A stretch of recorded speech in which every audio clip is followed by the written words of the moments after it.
Strangle bye, ये strategy हम कब बनाते हैं?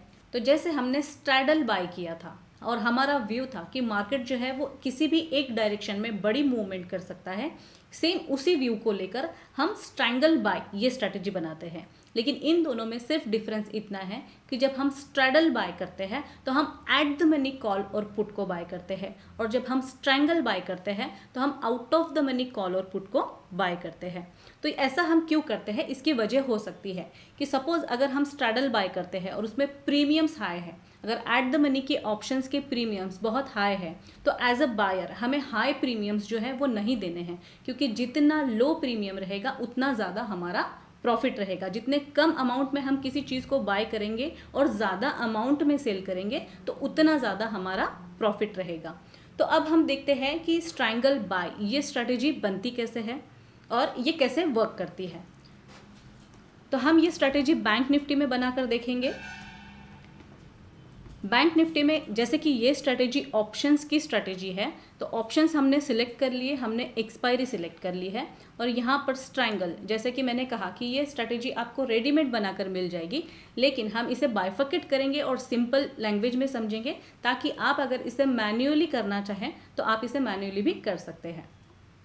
तो यहाँ पर अगर हम बाय को क्लिक करते हैं तो कुछ इस तरह से ये स्ट्रैटेजी जो है हमें दिखती है। अब इस स्ट्रैटेजी को हम समझने की कोशिश करते हैं कि ये स्ट्रैटेजी है क्या।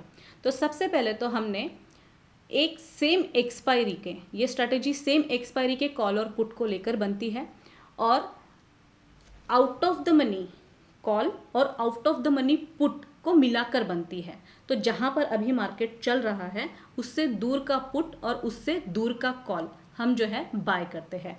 किस व्यू में? जब हम ये स्ट्रैटेजी बनाते हैं तो हमारा व्यू ये है कि मार्केट में एक बड़ा मूव आ सकता है। बड़ा मूव एज एन कि 3 से 5% की मूवमेंट जो है वो मार्केट में आ सकती है, उस व्यू को लेकर हम ये स्ट्रैटेजी बनाते हैं।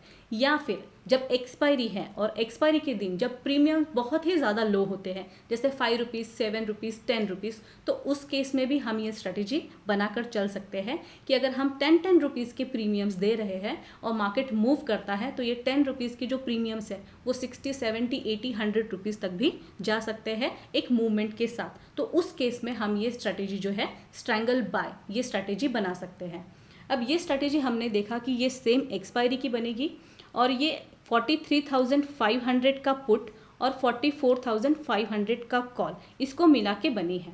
तो यहाँ पर अगर हम देखते हैं कि सपोज अगर 3% की भी मूवमेंट अगर मार्केट में आती है, बैंक निफ्टी में आती है, तो सपोज 1200 पॉइंट की मूवमेंट, और बैंक निफ्टी अगर अभी 44,000 चल रहा है, तो इसमें अगर हम 1200 पॉइंट ऐड कर देते हैं तो ये 45,200 हो जाते हैं। या फिर अगर हम 44,000 में से 1200 पॉइंट माइनस करते हैं तो ये 42,800 हो जाता है। अब ये कैलकुलेशंस हम किस लिए कर रहे हैं? हम ये समझने के लिए कर रहे हैं कि सपोज़ अगर निफ्टी 1200 पॉइंट से ऊपर के डायरेक्शन में मूव कर जाती है और हमने 44,500 का कॉल ऑप्शन लिया है, तो अगर ये 1200 पॉइंट से मूव करती है तो ये कॉल ऑप्शन जो है वो 700 हो जाएगा।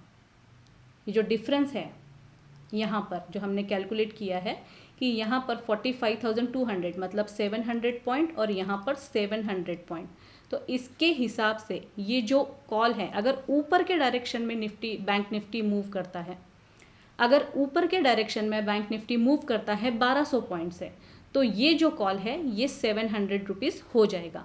अब यहाँ पर हमने प्रीमियम्स कितने दिए हैं? 85 रुपीज़ और 60 रुपीज़, मतलब नियर अबाउट कितना 160, 140 रुपीज़ हमने यहाँ पर प्रीमियम दिया है। तो इसमें से हम 140 रुपीज़ जो है वो माइनस कर लेंगे, और जो बाकी का है ये पूरा जो है हमारा प्रॉफिट है एक डायरेक्शन में कि निफ्टी अगर ऊपर जाता है। मान लीजिए कि बैंक निफ्टी 1200 पॉइंट से नीचे चला जाता है, तो इस केस में 42,800 तक बैंक निफ्टी आ जाएगा, और जो 700 पॉइंट का डिफरेंस है, मतलब ये जो पुट है ये 0 हो जाएगा कॉल, और पुट जो है वो 700 हो जाएगा। तो जो हमारा कॉस्टिंग कितना लगा था? 140 रुपीज़ कॉस्टिंग लगा था दोनों को मिला के। तो किसी भी एक डायरेक्शन में अगर हमें 500 पॉइंट्स या 700 पॉइंट्स मिलते हैं, उसमें से हमारा कॉस्टिंग माइनस हो जाएगा और बाकी का जो है वो हमारा प्रॉफिट होगा। तो इस व्यू को लेकर मेन इसमें व्यू है कि हमें मार्केट में एक बड़ा मूव एक्सपेक्टेड है, तभी हम ये स्ट्रैटेजी बनाएंगे, अदरवाइज इस स्ट्रैटेजी को हम अवॉइड करेंगे। ये स्ट्रैटेजी हम कब बनाएंगे? जब विक्स लो पर है, वोलाटिलिटी लो पर है, क्योंकि हमें यहाँ पर हम ऑप्शन बायर है और हमें जो है ऑप्शन बाइंग के लिए प्रीमियम्स जो है वो कम देने हैं, मतलब हमारी कॉस्टिंग जो है वो कम रखनी है।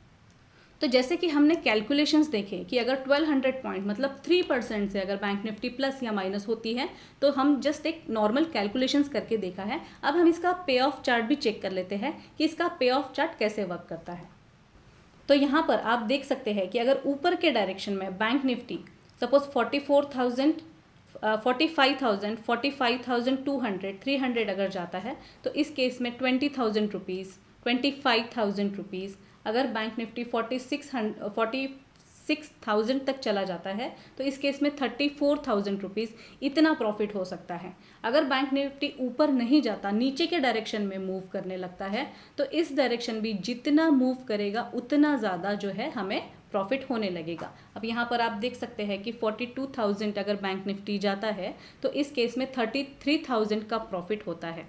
कितनी अमाउंट पर? हमने मैक्स अमाउंट जो दी है वो 3,590 रुपीज़ दी है।